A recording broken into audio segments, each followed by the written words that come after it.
જય દ્વારકાધીશ મિત્રો, હું રવિ કલસરિયા આજે આવી ગયો છું એક નવો વિડીયો લઈને કે તમારે કઈ રીતે જો તમે નવી તૈયારી કરતા હોય તો કઈ રીતે નવી તૈયારી ચાલુ કરવી અથવા જે તૈયારી કરેલા છે તેને કઈ રીતે વાંચવું તો અને કઈ બુક વાંચવી તો એ તમને સ્ટેપ બાય સ્ટેપ જણાવીશ। તો સૌથી પહેલા તો એક નંબર સિલેબસ, આપણે અભ્યાસક્રમ, આપણે પોલીસ ભરતીનો અભ્યાસક્રમ 200 ગુણનો છે, તમને ખબર છે।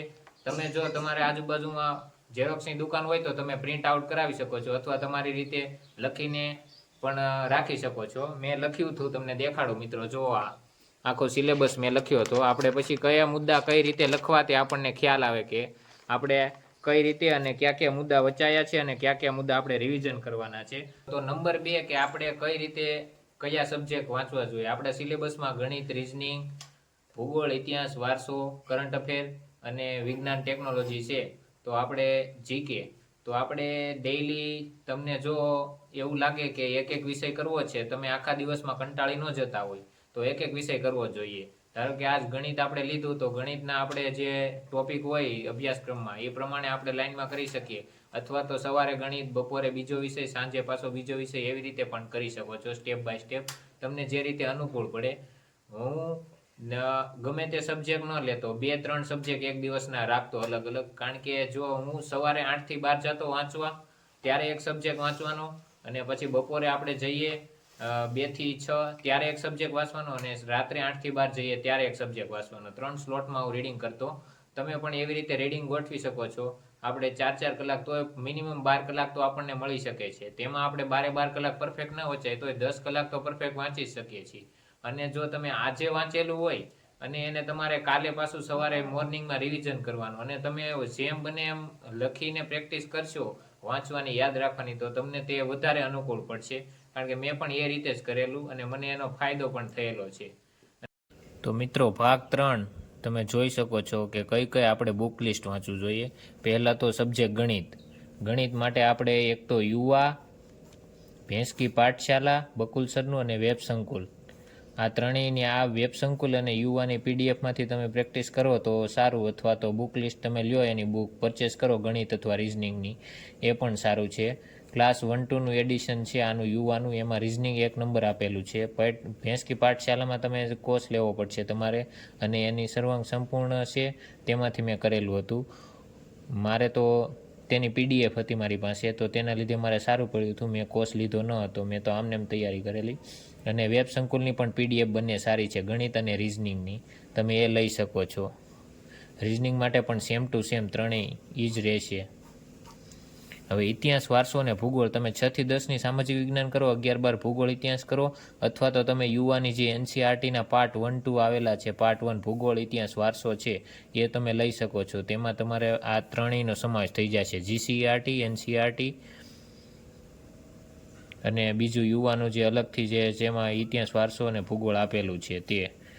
અને બંધારણ માટે યુવાની બુક પણ સારી છે, અને કાજીસરની જે બુક છે તે પણ સારી છે। અને યુટ્યુબમાં વેબ સંકુલમાં એક આખું પ્લેલિસ્ટ છે, તે પણ સારું છે। વિજ્ઞાન માટે તો 6 થી 10ની આપણે બુક અથવા તો જીસીએ વાળાની બુક બનાવેલી છે ઈવડાએ, કોન્સ્ટેબલ માટેના વિજ્ઞાનની, તો તે પણ સારી છે। અને વેબ સંકુલનું વાવાઝોડું સિરીઝ તમે જોવો એ પણ બેસ્ટ છે, એમાંથી તમે મુદ્દા લખતા જાઓ અથવા તો તમે તેનું રિવિઝન કરો તો એ પણ સારું છે। અને જીકે માટે તો વર્લ્ડ ઇન બોક્સની જે બુક છે, ન્યૂ એડિશન આવ્યું છે, એ સારું છે। અને કરંટ અફેર માટે તો તમે આઈસની વીકલી જે પીડીએફ આવે છે તે પણ કરી શકો, અને ડેઈલી સાંજે લેક્ચર આવે છે 9 વાગે લાઈવ, એ પણ કરી શકો, તમને જે અનુકૂળ પડે તે। આપણે કોન્સ્ટેબલ માટે તો એટલું કરંટ અફેર લાટ કહેવાય। જો મિત્રો, મેં તમને જણાવ્યું પ્રમાણે આ બધી તો બુક લિસ્ટ છે, જેનો મેં તમને સ્ક્રીન ઉપર ફોટા આપેલા છે કે કઈ કઈ બુકનો હું કહેતો હતો। અને બીજી ઘણી એકેડમીઓ છે એની પણ સારી જ છે, બધી બુક તો સેમ જ હોય છે, તેમાં કન્ટેન્ટ પણ બધું સરખું જ હોય છે, ખાલી અલગ અલગ રીતે લખેલું હોય છે અને અલગ અલગ મુદ્દા પાડીને અને અલગ અલગ હોય છે, આપણે ગમે તે વાપરી શકીએ છીએ। અને બુકમાંથી આપણે કોઈ પણ મુદ્દા ન સમજાય તો તે તમે કોર્સ અથવા એકેડમી જોઈન ન કરેલી હોય તો તમે યુટ્યુબમાં ચેનલો છે ઘણી, તેમાંથી તમે સર્ચ મારી યુટ્યુબમાં અને કોઈ પણ સારી ચેનલ લાગે તો તે તમે જોઈ શકો છો.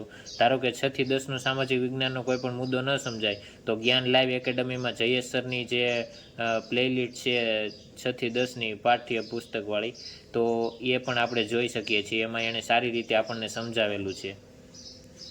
તો મિત્રો, મેં તમને આ જે ફોટા દેખાડ્યા તે એવું નથી ખાલી બુક લિસ્ટના છે, યુટ્યુબ ચેનલના પણ મેં સ્ક્રીનશોટ પાડીને મૂક્યા છે, જેમાંથી તમે બીજી કોઈ જે મુદ્દા હોય અથવા અભ્યાસક્રમને લગતા કોઈ પ્રશ્ન હોય તો તે તમે તેમાં જોઈ શકો છો. અને એ બધી ચેનલ મારે ઉપયોગી બની છે, એટલા માટે મેં આ એડ કરેલી છે.